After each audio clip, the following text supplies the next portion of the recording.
आईच्या शोधात समुद्राच्या लाटांशी झुंज देणारं व्हेल माशाचं पिल्लू पुन्हा एकदा भुईगावच्या समुद्र किनाऱ्यावर आलं आहे. सकाळपासून 2 वेळा त्याला खोल समुद्रात सोडण्याचा प्रयत्न करण्यात आला, मात्र प्रत्येक वेळी समुद्रात सोडल्यानंतर ते पुन्हा किनाऱ्याकडे परतलं. आता सायंकाळी 6च्या सुमारास हे पिल्लू पुन्हा किनाऱ्यावर आल्यानं त्याच्या जीविताची चिंता वाढली आहे. आज सकाळी 7च्या सुमारास वसई विरार शहर महानगरपालिकेच्या जीवरक्षकांना हे पिल्लू प्रथम दिसलं. जीवरक्षकांनी तातडीने त्याला समुद्रात सोडण्याचा प्रयत्न केला, मात्र काही वेळातच ते पुन्हा किनाऱ्यावर आलं. दुपारनंतर पुन्हा एकदा त्याला समुद्रात सोडण्यात आलं, पण सायंकाळी 6 वाजता ते पुन्हा त्याच किनाऱ्यावर परतलं. व्हेल हा मासा नसून सस्तन प्राणी आहे, त्यामुळे जन्मानंतर व्हेलचं पिल्लू आईचं दूध पिऊन वाढतं. आईचं दूध हे त्याच्या वाढीसाठी आणि जगण्यासाठी अत्यंत महत्त्वाचं असतं. आईपासून दुरावलेल्या या पिल्लाला आईचा शोध घेताना समुद्राच्या लाटांमध्ये संघर्ष करावा लागत असल्याची शक्यता आहे. ज्या आईच्या कुशीत राहून त्याला दूध मिळायला हवं, तिच्यापासून दूर झालेलं हे पिल्लू आता पुन्हा पुन्हा किनाऱ्यावर येतंय. समुद्रात सोडल्यानंतरही ते पुन्हा किनाऱ्याकडे वळत असल्यानं हा केवळ दिशाभूल झालेला प्रवास आहे की आईच्या शोधातील आर्त धडपड, असा सवाल उपस्थित होतोय. दरम्यान हे पिल्लू खडकाळ भागात येऊन अडकलं आहे. त्या ठिकाणी त्याच्या शरीरावर जखमा देखील झाल्या आहेत. जखमी अवस्थेत असतानाही ते पुन्हा पुन्हा किनाऱ्यावर येत आहे. सध्या महापालिकेचे जीवरक्षक या पिल्लाला सुरक्षित ठेवण्यासाठी आणि त्याचा जीव वाचवण्यासाठी शर्थीचे प्रयत्न करत आहेत. पिल्लाला खोल समुद्रात सुरक्षितपणे सोडण्यासाठी मोठ्या बोटीची आवश्यकता आहे. त्याला किनाऱ्यापासून दूर खोल समुद्रात नेऊन सोडल्यास कदाचित ते आपल्या नैसर्गिक अधिवासात परतू शकेल आणि आईशी त्याची भेट होण्याची शक्यता निर्माण होईल.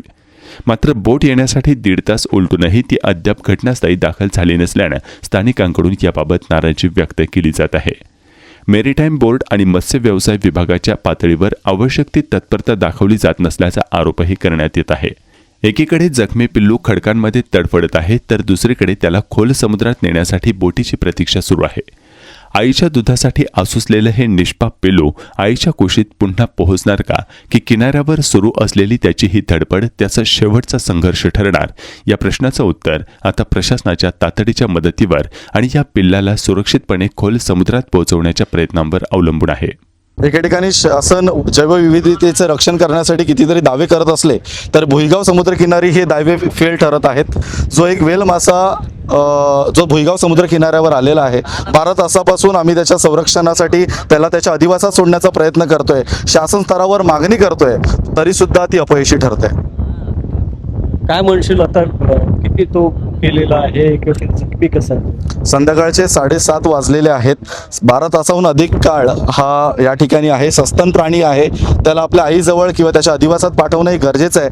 या खडकाळ भागात तो आहे, त्याला जखमा होत आहेत, पण अशा जैवविविधतेचं सस्तन प्राण्याचं रक्षण करण्यासाठी वसईतलं फिशिंग डिपार्टमेंट, मॅरिटाईम बोर्ड किंवा तिथले ज्या स्थानिक अधिकारी आहेत ते अपयशी ठरताना दिसत आहेत. किती वेळा तुम्ही फोन केला होता फिशरी? साधारणतः माझं फायर ब्रिगेड, त्यानंतर फिशरिंग डिपार्टमेंट यांच्याशी वारंवार संवाद होतोय.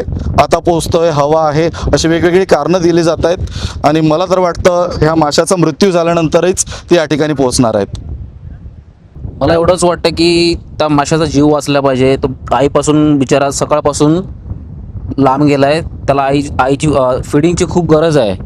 त्याला फिडिंगचा आता प्रॉब्लेम आहे. त्याला आपण समुद्रात सोडणार, पण त्याला फिडिंग कुठून होणार, हाच एक मोठा प्रश्न आहे की तो फिडिंग काय आईचं, त्याला दूध कसं मिळणार, हेच अपेक्षा आहे की त्याचा जीव वाचला पाहिजे. परिस्थिती काय त्याची परिस्थिती आता तो जखमी आहे जरा, तर त्याला ट्रीटमेंटची पण खूप गरज आहे. त्याला इंजरीज झाल्या दगडांमध्ये, त्याला शेळ्समुळे त्याला त्याची स्किन वगैरे थोडा फाटली आहे. इकडून त्याला तोंडाला पण मार लागलेला आहे. त्याला त्या ट्रीटमेंटची खूप गरज आहे त्या माशाला.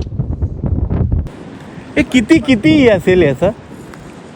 हा दादा, हे म्हणजे साधारणतः त्याची 8 फुटापर्यंत नाही किती दिवसाचा असणार तो आपण सांगू शकत नाही, कारण माशाचा पिल्लांचा अभ्यास नाही. हा दूध पितो ना? हा म्हणजे आता बघा ना, तर फिडिंग तो आईचीच फिडिंग करत असेल. अरे रे, मग आपण त्याला काय खाऊ पण नाही घालत? नाही, इकडे पाणी खोल आहे. त्याला आपण काय खाऊ नाही घालत शकत ना दादा?